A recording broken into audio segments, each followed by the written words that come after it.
रामनगर रामचनि लुकु खासुकसा नेता अंखा सुरजित दत्त फिया बताबुक लुकुरनि सामक गरि खेफानो लुकुरकनि खाओ मलब्रुमनो मुइतु तंग्रगनाय फाइने तालनि 19 एप्रिलो रामनगरो अंगनानि थांगै तंगो चंगबारि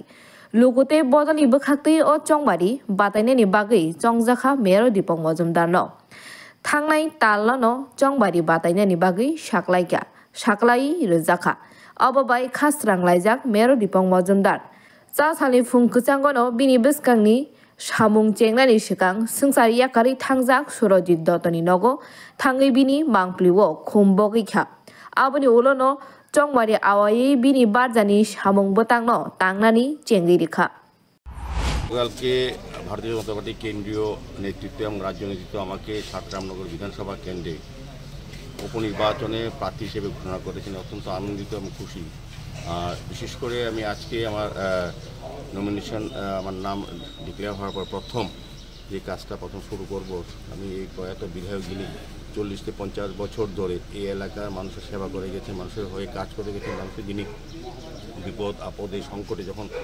সময় ওনাকে পাওয়া গেছে, তো ওনার অকাল প্রয়াণে এই বিধানসভা উপনির্বাচন আমাকে প্রার্থী করেছেন। সুরজিৎবাবু ছিলেন জননেতা, সুদূর রামনগর বিধানসভা সারা রাজ্যে উনি জননেতা ছিলেন। আমার প্রথম আমি মনে করেছি, আমার মনে হয়েছে যে ওনার আশীর্বাদ নিয়ে এই রামনগরে আমার কাজ করা উচিত এবং ওনাকে ব্যতীত আজকে উনি ব্যতীত দৈহিকভাবে নেই, কিন্তু ওনার ব্যতীত কোনো রাজনৈতিক কাজ বা সামাজিক কাজ করা রামনগরের পক্ষে অনেকটাই আমি বলবো যে এটা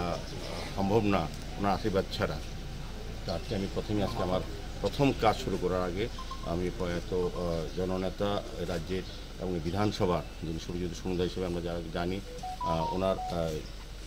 শ্রদ্ধা ওনার জানিয়ে ওনার আশীর্বাদ নিয়ে আমি কাজ শুরু করেছি। ওনার সঙ্গে ওনার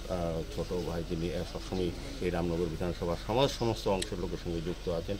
আমাদের মহন্ত দোয়াল দত্ত যিনি, আমি মহন্ত হিসেবে রাখি, ছোটো ছাত্রী সমুদ্র মহন্ত এই বাড়ির সঙ্গে আমার যোগাযোগ আছে, আমার প্রথমজি প্রত্যেকটি পরিবারের সঙ্গে আমিও যুক্ত আছি। তা আমি আশা করব তাদের প্রত্যেকের সহযোগিতা তারা।